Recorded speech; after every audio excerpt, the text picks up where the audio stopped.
Right, if we're all sitting comfortably, ladies and gentlemen, we can try and begin. There we go. Let's get through some of the various bits and pieces first of all. Fire evacuation procedures, no fire alarms scheduled. Therefore, if it sounds, please evacuate the building immediately. Fire exits are located at the rear and side of this room, down the stairs, meet in War Memorial Park.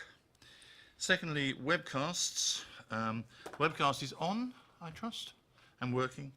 And finally, mobile phones. If you have a mobile phone, which I do, could you please turn it to silent and make sure you don't leave it on the table so it vibrates, because that's extremely annoying if it does. Good.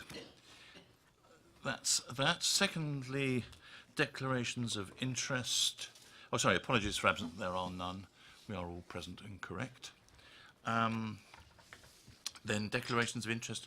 Does anybody wish to declare any interest in any of the items on the agenda, or if something occurs to you, you are of course free to do that when you get round to it. Urgent matters, there are none. Minutes of the meeting of the 6th of March, which you have all received. Are we happy that they are a fair record of that? Then I will sign those as we go through and let you have them at the end. Then let us move on to the next item, which is appointment to executive committees. The first thing to do is appointments to the Basingstoke Executive Committee, of which there are 3 members of the Cabinet, excluding the portfolio holder for planning and infrastructure. So you're excluded, Councillor Referral. The current members are Councillor Isaac, Eachus and Reid. Are you 3 happy to continue? Yep, so the membership remains unchanged. Secondly, the Manydown Executive Committee, which excludes not just the portfolio holder for planning and infrastructure, but me as well. And those current members are Councillor Tate, Councillor Bound and Councillor Isaac. You all 3 happy to continue? Yep, so that remains unchanged. Then we move on to a referral from the Council. Oh, by the way, I should say for those people who may be watching on the webcast or in the future, that this is not a plastic cup. It is 100% compostable, 100% biodegradable, which has been sourced for us to use here. So, cheers. We had the water's also biodegradable. We had a referral from Council on adoption of the Motor Neurone Disease Charter, which was, I think, originally moved by Councillor Golding, if I remember correctly. It wasn't moved by you, but it's certainly something which has been close to your heart for some considerable time. So I'll just ask you to cover this particular item. Thank you, Leader. Yes, I'm very pleased to say that we are now signed up to the MND Charter, having had this referral from full Council on the 22nd of February. It was indeed moved by Councillor Carruthers and seconded by the other Councillor Golding, which I think might be the confusion. So yes, we've been in touch with the local Motor Neurone Disease Association, and we are planning a launch event of the Council's commitment publicly on the 11th of June. And officers are currently working on updating our website to reflect our commitment and how the Council will be supporting residents with motor neurone disease, specifically in the areas of making sure that claiming benefits is very seamless and that they can work extra closely with the Job Centre Plus, and in the case of disabled facilities grants where speed of adaptations is so key. Thank you very much. Any other comments? Otherwise, I think it's a good step forward, and I'm glad we were able to take it. Then, moving on to item 7, the property investment strategy and housing investment options. This is a twin-handed approach being put forward by both the Cabinet Member for Property and Development and the Cabinet Member for Housing, Regeneration, Arts and Heritage. I assume, Councillor Isaac, you're going to start, and then Councillor Reid, you're going to follow on. Thank you, Leader. Yes, as you say, there are 2 parts to this report. The first part responds to full council's decision to expand the remit of the property and investment strategy to include residential investments. Councillors felt that it's important that this fund, which totals £30 million, should also be directed towards meeting, helping to meet our priorities as a council, in particular in relation to affordable housing, urban regeneration and the prevention of homelessness. So what this report does is to respond to that decision by council, and in future that the property investment panel will look at residential investment opportunities, still looking to achieve a benchmark return for our investments, but at a slightly lower level than we would normally expect for commercial investments. It is worth saying that there is now we have, having spent £25 million of that £30 million, there is now £5 million remaining to invest from that fund.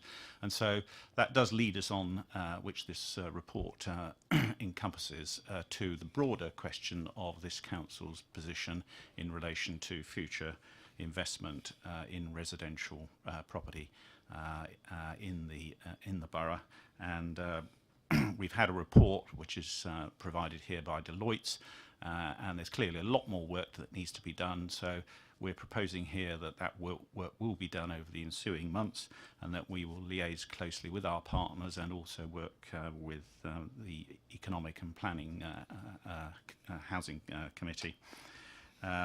And clearly there is, we need to look very closely at the opportunities that are going to arise at Manydown, working with our newly appointed partners, Urban and Civic.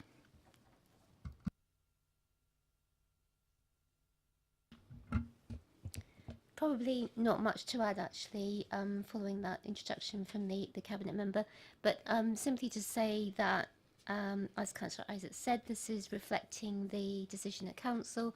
We know that the delivery and better delivery and quicker delivery of affordable housing is a great aspiration of our residents. It's an aspiration of this council. So this is a really important piece of work which will help that along. It's important that it's reflected in the property investment strategy, which it will be, but also that we seek other ways. So we will be looking at other methods, other ways of engaging, to see whether there are other options in terms of investing in affordable housing as a council, which I know we would all support wholeheartedly. And we'll be working with members to do that too, because members have expressed a clear desire for that. So that's where we'll be going with that. I think it's a very good forward step. Thank you very much. Now, other members, Councillor Tate. Thank you, Leader.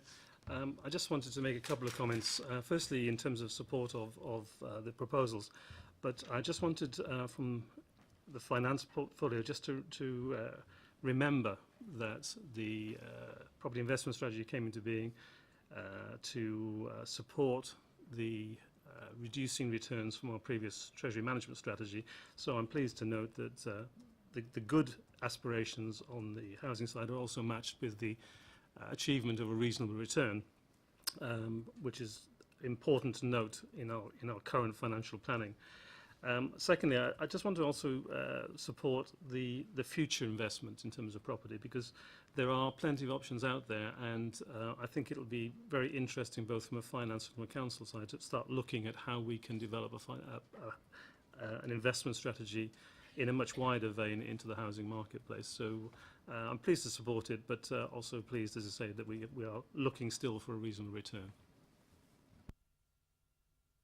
Thank you very much. Anybody else wishing to add anything? If not, I think self-evidently a necessary step forward, building on what we've already put in place. And we'll look to see it's very much work in progress, look to see the outcomes. So we're happy to agree that, yeah, good. Then the final item on the agenda for tonight, which I'm hoping we are not going to have to exclude the press.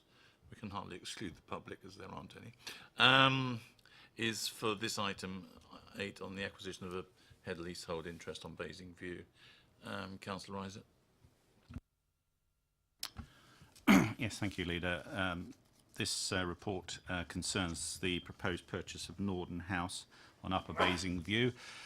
Norden House is a 1970s office building of some 14,000 square feet that occupies a prominent site.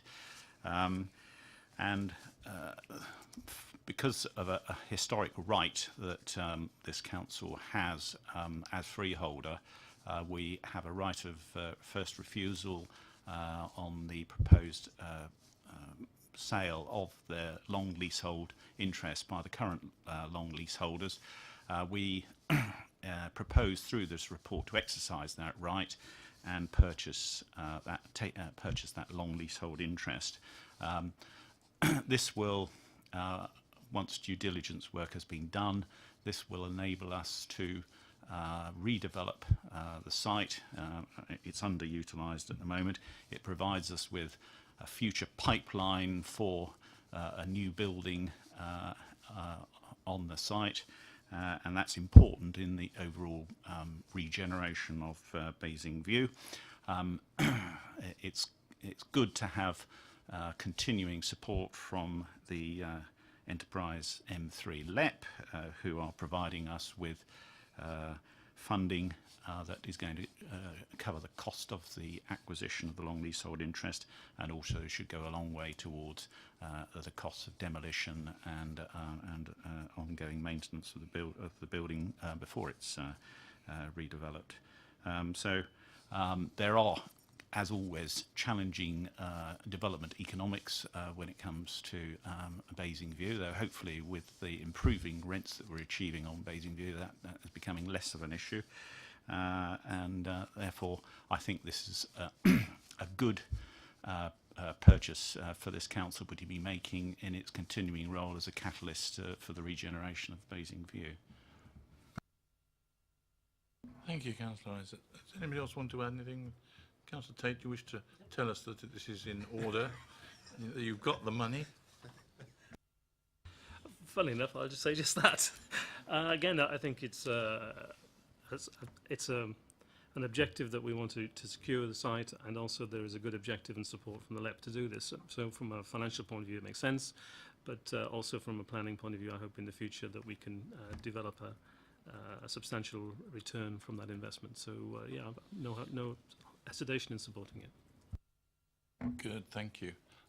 In which case, I think, I mean, it's another step along the way to regenerating Basingview, and that regeneration is speeding up at a significant rate now. It's a couple of years' time, we really will notice the difference. And I think this could turn out to be a very fortuitous, because it wasn't up to us to the leasehold became available, leasehold interest, but it's could be a very useful addition to our portfolio of space that we can use for that regeneration purpose. So we're happy to agree this recommendation? Good. In which case, I think it only remains for us all to wish Councillor Ishas the best of luck with your presentation on recycling this evening in Basing, and call the meeting to a conclusion at 6:44.